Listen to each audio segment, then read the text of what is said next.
Hey guys, and welcome back to the channel. Today I'm here with a post-Alliance Insight Millennium Fiendsmith Infernity variant that I'll be showcasing in the form of a deck profile.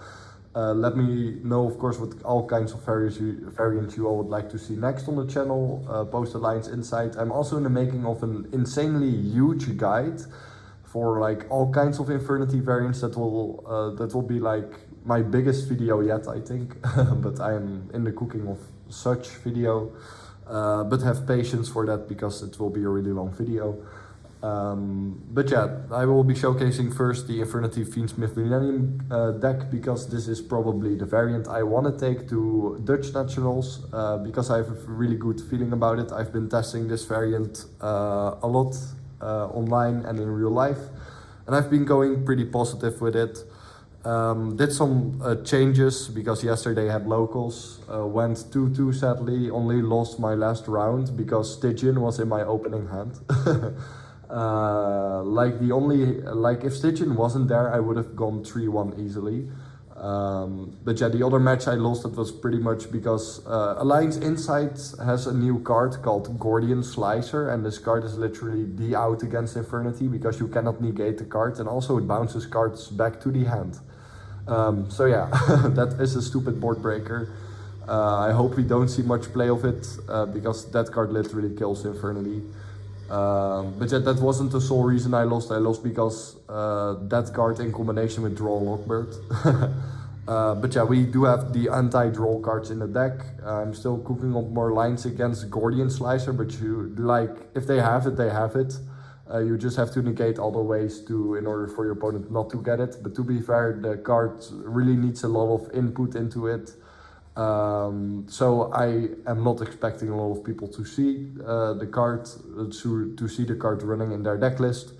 So yeah, that basically. But before I wanna do the deck profile, I wanna have a bit of a discussion about this new card from Alliance Insight. I have been talking about this card in my banlist reaction video. So yeah, I want to talk a bit about Allied Code Talker at Ignister. So what the card does, it has an effect to summon back Cybers monsters, and then you cannot summon anymore, but we don't use that effect, of course. We are using the Omni Negate effect. However, this is a really cool effect. However, in the Fiendsmith variants, you shouldn't run this card at all. Why? Because you take too much effort into it. It's another extra deck space wasted for an Omni Negate.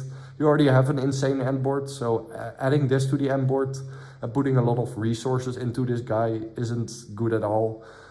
So don't run this in a Fiendsmith variant. This card is really fun and really good in non-Fiendsmith variants because you have the extra deck space. And you have a lot of time, you have the resource to make this.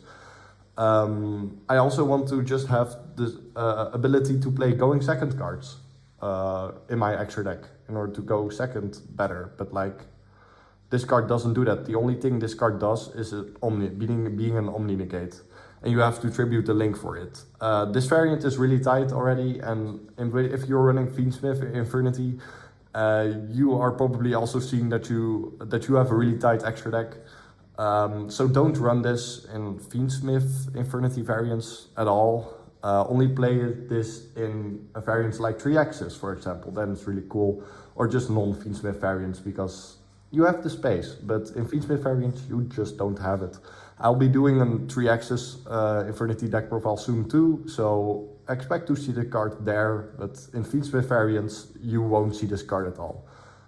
Still a really cool card to pick up, yeah, for non-Fiendsmith variants. If Fiendsmith ever gets hit, you know, really badly, and we still don't, this card will probably be really nice to have. So yeah, pick it up, but don't play it in a Fiendsmith variant. So yeah, that's my discussion about Allied Code Talker. If you have any more questions about the card, let me know in the comments and I will answer them as soon as possible.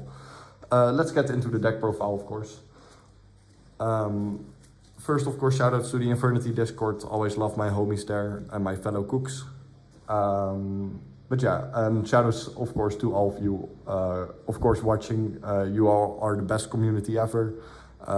Yeah, I can't thank Archfiend enough for how such an amazing community we have built up right now. And I hope to see it grow, of course. Infernity best deck, Infernity for life, of course. But yeah, let's just get into the deck profile, because you are probably all wondering about the list. And I've cooked up the goo. First off, starting off with your Infernity names, we are running, of course, if I can play 3, I will play 3. Infernity Archfiend, of course. And even so, in the Millennium variant, I actually really love using 3, because you can set it in the back row with your Millennium cards. And if you open it, you don't have to go as risky lines as you want to do. So like Sequence and Sprite Sprint. You use Sprite Sprint after Sequence gets negated, so you still get Archfiend. But what if that also gets negated and you already have Archfiend in hand? That's really nice. So I actually really like playing this guy at 3 right now. Also, you will top deck it. You will. Yesterday, it won me multiple games by top decking, my man. So yeah, I would suggest you play 3, but playing 2 is also fine. Playing 1 is too less in my opinion because of Bestials. So play at least 2. Then for other names, we are running the one of Patriarch, one of Necromancer, one of Sage. Patriarch because of Dugares, and if you don't play Dugares, then don't play Patriarch. But all kinds of variants need the extra extension in the form of Dugares with Patriarch, so play those cards. Necromancer, you shouldn't run more than 1, because why would you? You don't need it. Only more, non-Fiendsmith variants can run 2, but still then, it's pretty mid. Actually, the only variant that actually runs 2 is 3-axis. But yeah, don't play more than 1 Necromancer, because you don't need it. And also, you should run 1, so not 0, play 1. Not less, not more. It's all you need. And then Sage, of course, sadly no synchro plays in the extra deck, because the extra deck is pretty tight. So we are using, if Sequence gets negated, you still can access Archfiend in the form of dump Sage, dump Archfiend, of course. Then for the spells, oh god, Konami, it has been 15 years, just give me back my 3 launcher. Yeah, 1 launcher, if there would be more, run as many as you can, of course. But still at 1. Please, Konami. Even Duel Links gave it back at least 2. So, Konami, take notes. Take your goddamn notes. Then we are still running triple Return of the Reaper. Why? Because I just see way too many Bestials still. Baldrake is still at 3, Saronir is still at 3, and for some fucking reason, all the Bestial users open Magnamut against me. Which is insane. So yeah, actually triple Reaper is pretty nice, and post-siding you side out too, or if you know your opponent isn't on many Bestials, you can side out too. It really comes in clutch opening this card, because then if they Bestial you, you have this, and that's pretty nice. Yeah, I would suggest to run in pure variants like this, to run triple, but then like if you play minimal Infernity cards, of course, then you should just run 1, of course. But yeah, we are running 3 because of still too many Bestials. In my testings and in my real life gameplay, too many Bestials still. It's crazy. Then for trap lineup, double barrier, 1 break.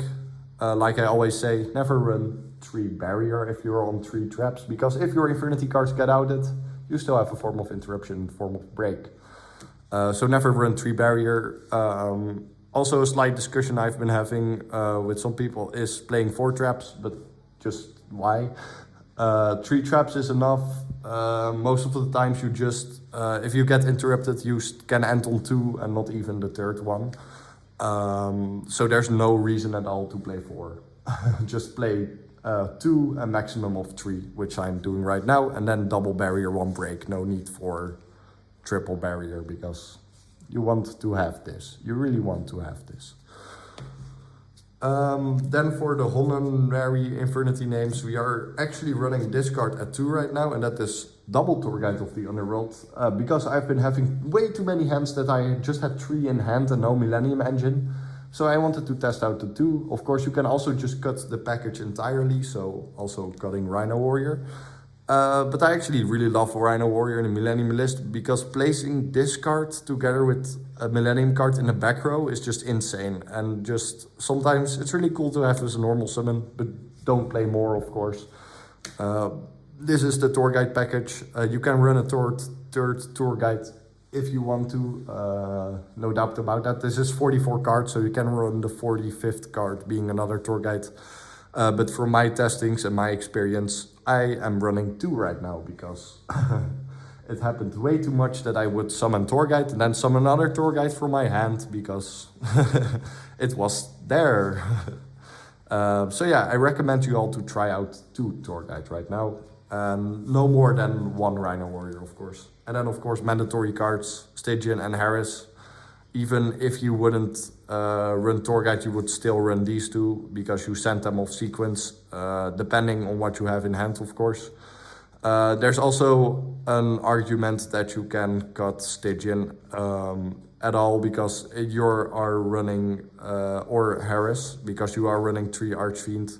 So depending on the opening hand, which card you would send. But if you play the tour guide package, you play both because then it makes tour guide a 1-card combo. Because then you would dump first with Rhino Warrior one of these 2, and then later on with Aerial Eater you would dump the other one and have full combo. Then for spells, Monster Reborn and Foolish, of course. I really don't have to explain these cards, just play them in almost every Infernity variant, of course. Really great cards. Always comes in clutch and even searchable with Trust. That rhymes. Then for Fiendsmith cards, triple Engraver, of course, 1 Lacrima, 1 Lurry. Yeah, these are just standard ratios. Play these ratios. You want to have triple Engraver because Engraver is 1-card combo. And just a great card in general to open. It's always bait. It's literally always bait.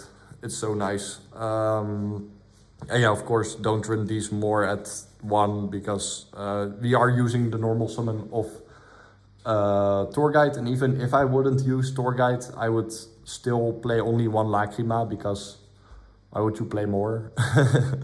Then you would just use, if you have too many Infernity names in your hand, you would just use your Infinities as normal summon. So that, and then for spells, of course, double tracked. And if you only have money for 1 tracked, play 1 tracked, 1 sanct.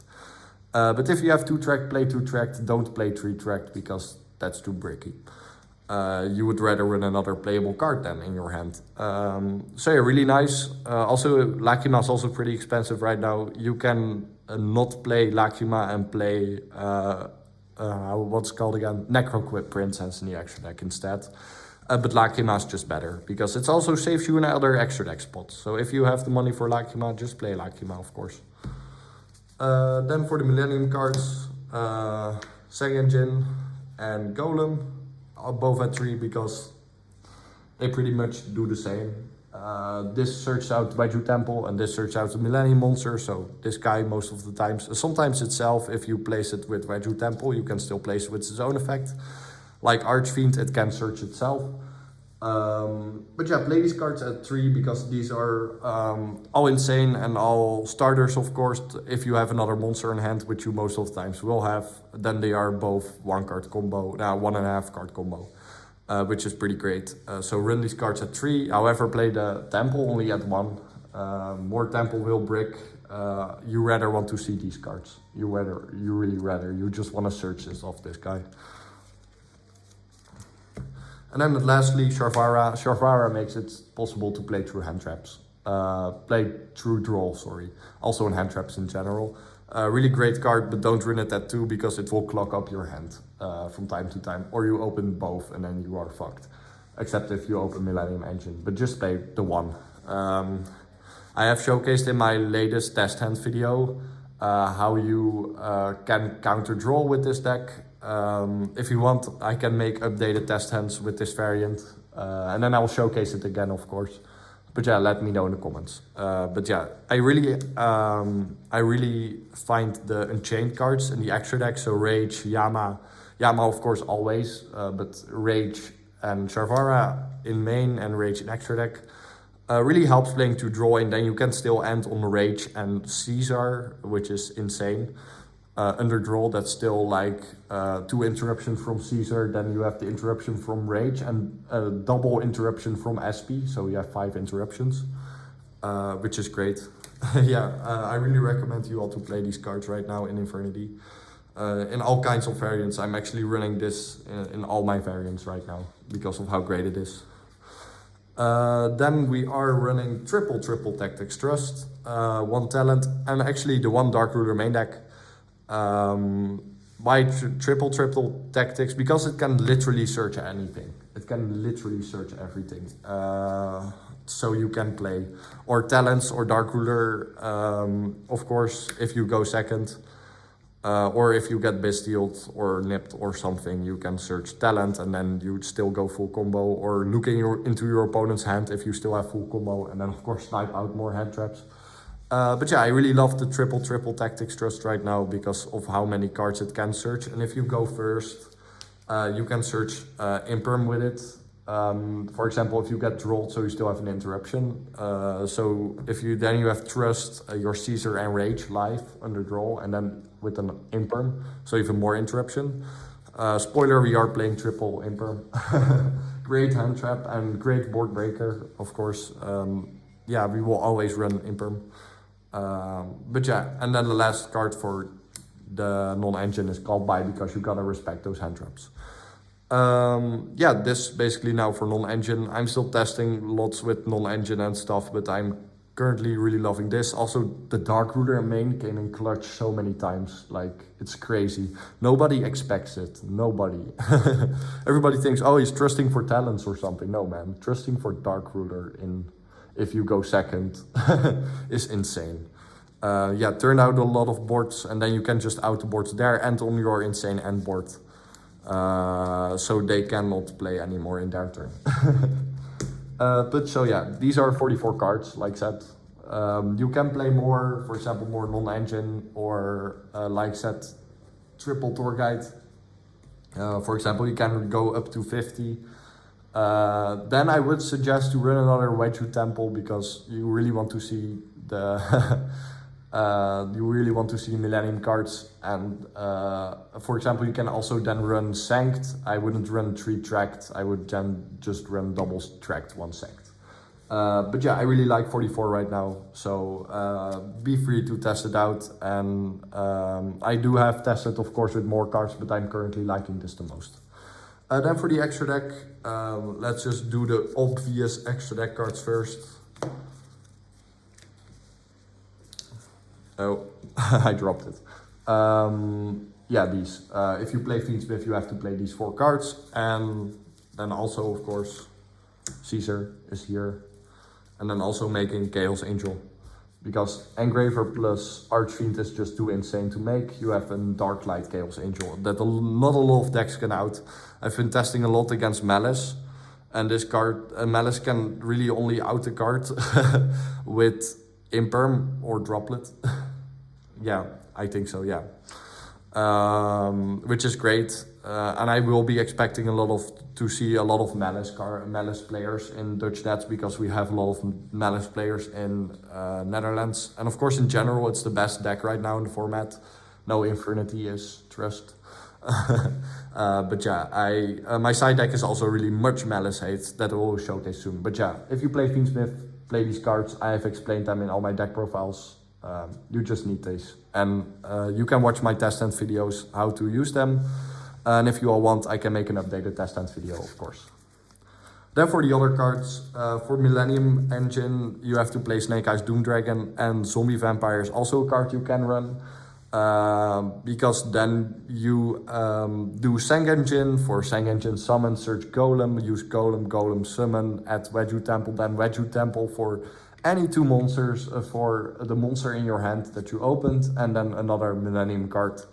Then you make Snake Eyes Doom Dragon, so you have another body. And then you can actually overlay Sang Engine and Doom Dragon for, of course, your Zombie Vampire. Milling cards, this is most of the times always an Imperm bait, for example, or an Ash bait. But yeah, if it goes through, then you mill Archfiend, for example. First, empty your hand before using this. You mill Archfiend, and then you already go early full combo, which is really nice. Yeah, I really love Zombie Vampire right now. But of course, you also can just not run it. But I really suggest you all would run this. Because it's just insane to do so. And it's showcased in my test stands. Like I said, if you want more test stands, I can make more test stands. And yeah, Doom Dragon, you just got to play it. Also really nice going second. Really helped me a lot going second. Because of its on summoning effect, you can make a card, crystallize a card, so setting it in a spell trap zone. Which is really great, of course. So yeah, play these 2 cards. Then we are running, like I said, Dugares. Yeah, if you play Patriarch, you have to play Dugares. And if you aren't running, if you are not running any of those 2, then don't play the other also. But you should play them both. Then for Link monsters, we have Abao. Abao is pretty great. I really love the card right now. Also, we are playing Muckraker, so this is basically a Saryuja for Fiends. It kind of does the same. Muckraker is also a really great card, like really helps going even still full combo and still ending on an okay board, because you play a lot of Fiends in your extra deck, so you can still make an insane board, even under Muckraker, which is pretty nice. And yeah, Abao is just a great card to have right now. You must play this card. It's so insane. Saryuja and Zeal conflict with your Caesar, but I find Abao way better right now than those 2 in general, so play Abao. And then, like I said, Muckraker, you can also just not run Muckraker, but I would like to have the option in order to still extend and still play through even more hand traps, with Muckraker, of course. And then you can still end on a lot of end boards. But like I said, if you don't have Lacrima, then this would be most of the times the card you would cut for Necroquip Princess. It's also just a really great card in general. So if you have Lacrima, just play this card in your extra deck. In almost all of your Infernity extra decks right now, I am also running this card because it's so great. And it comes up a lot. Or just on your end board in general, and then it's a protection for your board, which is really nice. Rage and Yama, like I said, yeah, you use this to make SP in your opponent's turn, and Yama is just an Infernity card in general. Where is Super Producer, you might ask? Well, if you play Sharvara, there's no need for Super Producer because you have a card to pop with. So first you link Yama away, then use Rage effect to pop something, Sharvara, sorry. And then you trigger Yama, of course, in Grave, which is really great. And then, of course, Rage, yeah, a great end board piece. And under draw, you can end on this card easily with the Caesar, which is really nice. And then for the last extra deck card, yeah, SP Little Knight was... I mean, if you play Rage, you have to play this card. You can also play Underworld Goddess, but SP is just better.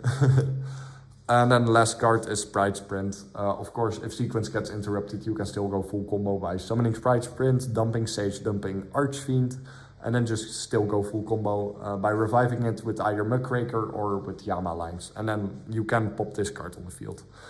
So yeah, we have a lot of cards that you are mandatory to play. Like I said, Muckraker is really your flex spot. But yeah, for just regular Fiendsmith Infernity, you don't run these 2 cards, so you have still 2 more extra deck spaces. I would then run Underworld Goddess, because you can easily make it. And just, yeah, any other card. But yeah, so watch my regular Fiendsmith Infernity video on that. I will make an updated one, of course, because post aligns inside. But yeah, this is really the extra deck I'm running now, and it's really great. It does wonders. I'm really happy with it. Then for the side deck, like I said, a lot of Malice Hate, and we will start off with the Malice Hate card, the Chaos Hunter. Easy to summon, and it shuts down Malice. Yeah, great card. And we are running triple Lancia. I'm really expecting, like I said, a lot of Malice. The side deck is really... if you are just running locals, then you can just make whatever to counter your locals, of course. But like if you are going to run this at a regional or higher, then I would suggest to just run the side deck that I'm running right now. So yeah, side those Malice Hate cards, because Malice is everywhere. And these cards really counter Malice. Surely they will have the cross-out, the one-off cross-out against Lancia, and then you still have Chaos Hunter. Then more into the side deck, Double Dark Ruler, we are playing the other one in main. You can also play Droplet, but I really love to have the card advantage in this variant, so Dark Ruler it is. Sure, you don't do damage, but you can just out their board and then end on your board, so they cannot play anymore in their turn, and then just, of course, kill in your following turn. Yeah, Dark Ruler is great. Card that I've been experimenting with right now is Lightning Storm. We are not running the Ultimate Slayer package anymore, as seen, because we had to make space for Chaos Hunter and stuff. It's still great against Blue Eyes. Against Ryziel, it's kind of mid right now because of Star Ryziel. So that's why. So yeah, I'm on Lightning Storm right now. I'm also in consideration of running Fuwalos instead of Lightning Storms, but I don't have my Fuwalos yet, and I'm kind of broke, so I hope I can maybe borrow them, but otherwise I will just play Lightning Storm, because Lightning Storm is also just great in general and really outs a lot of decks, and also kills rogue decks in general, because those will also be seen a lot. Lightning Storm is just a great card in general, so yeah, consider running it. And then lastly, as last spell, we have one Harpy's Feather Duster, searchable by Trust, of course, and just in general, a great card. For example, Pure Ryziel setting up a lot of spell and traps, so that's why I'm also running Lightning Storm. And just in general, a lot of decks are setting back row right now, so you really want to have those back row hate, and Duster is just the greatest together with Lightning Storm, and of course evenly matched. My favorite board breaker for sure. Because we can just negate it with barrier, but like, yeah, evenly is a great card, and outs a lot of decks. Malice also really dives under evenly if they have used Allied Code Talker already, so bait the card first, then use evenly. Yeah, evenly is just a great card, and it also kills rogue decks, which you also still see a lot, and in your local play also, I think. So always side deck evenly, in my opinion, because it's just so great and it's so much rewarding. Sure, you skip your battle phase, but like said with Dark Ruler, just make your board afterward and they cannot play. And then lastly, D-Barrier. Call Xyz against Ryziel, call Synchro against Blue Eyes, or even Ritual against Mitsurugi, which I'm also seeing a lot. So great card, trust target. You can run more, but I'm running triple trust, so why would I run more? And that pretty much is it for the deck profile. I hope you all enjoyed and all learned. Let me know what you all would like to see next on the channel, and I'll make it happen as soon as possible. For deck profiles, for test hands, for in real life gameplay, also coming lots. I'm still awaiting for like my brother's playing now with Malice, but he plays with a lot of proxies because his cards haven't arrived yet. So I rather have them to have the cards, you know, because otherwise it will be a bit with proxies. So yeah, but the card should arrive somewhere around the weekend, so I can make in real life gameplay videos, also against other decks, of course, not only against Malice, because you also want to learn against other decks. So yeah, I still have to ask locals for filming, if I can film there, and if I can, then I'll do the local streams, maybe, like I see a lot on YouTube, or just record local, of course, with this. With how I've done it in real life gameplay.